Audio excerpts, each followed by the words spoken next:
I was commissioned by the managing director of the Morgan Motor Company to recreate his daughter's custom Morgan Super 3. Let's get into the build.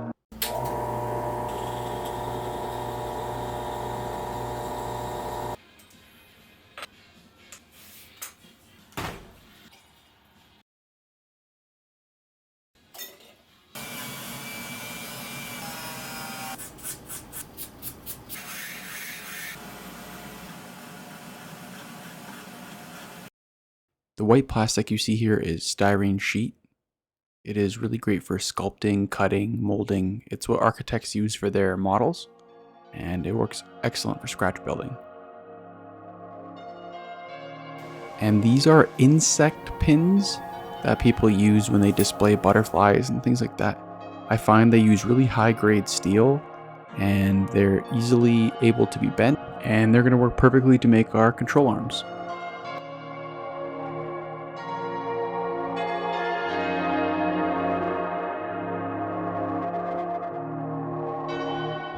Here you can see the detail of the front suspension and lighting that I'm going to recreate using styrene.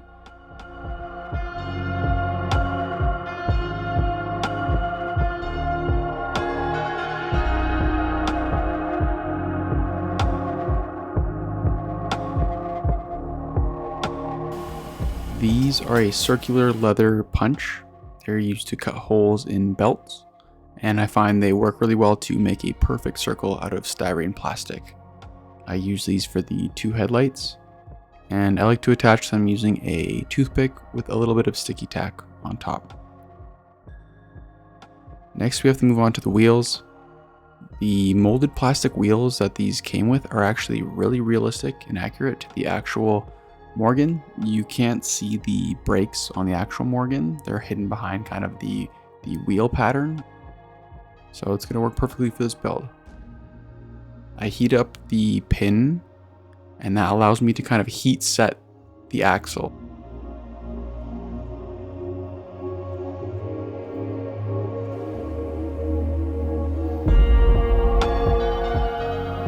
I cut out 3 different sizes of circles and I glue them together. The decreasing progression of size of circles allows me to make a nice even ovular headlight shape.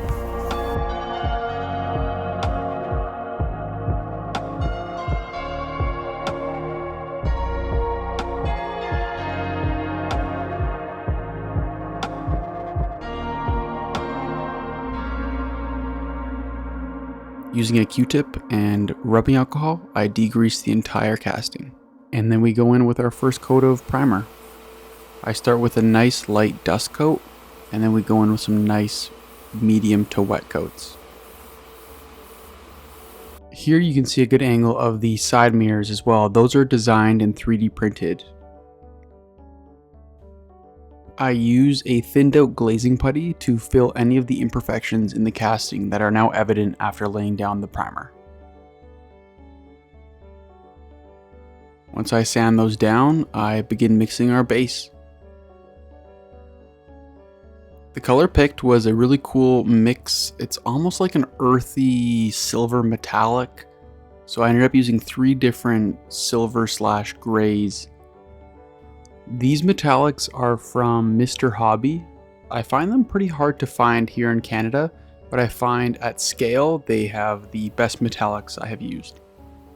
A lot of other brands, I find the pigments in the metallics and the metallic flakes themselves are too big and it just doesn't make sense at scale. But this Mr. Hobby product is really, really great.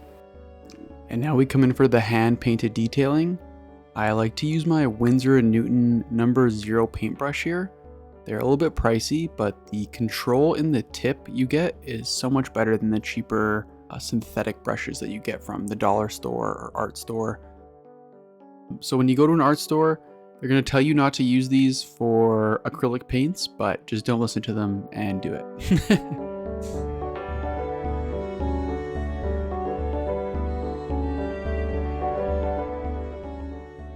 I go back and paint the wheels themselves a darker metallic shade. And then I come in with some black wash. This is Panel Line Accent from Tamiya. And this really just drops into the recesses and gives some depth to the wheels and creates some shadows at scale. Then I come back in and do some highlighting with some lighter silver metallic just to add even that much more depth and lighting. I use the panel line accent as well in all these little grooves. And they're really just going to make them pop and bring out the depth again a little bit more.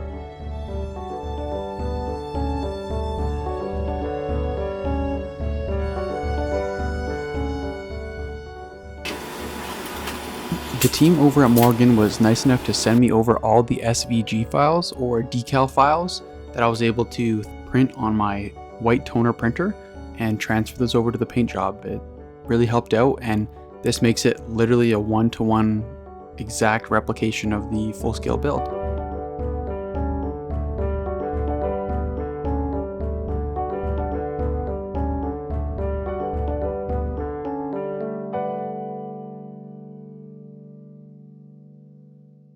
I use my liquid chrome marker to create the reflective mirror surface on the side mirrors for that nice little extra touch of detail. With the decals on, everything looks great. Just time to throw some 2K clear coat on, really make this paint job shine.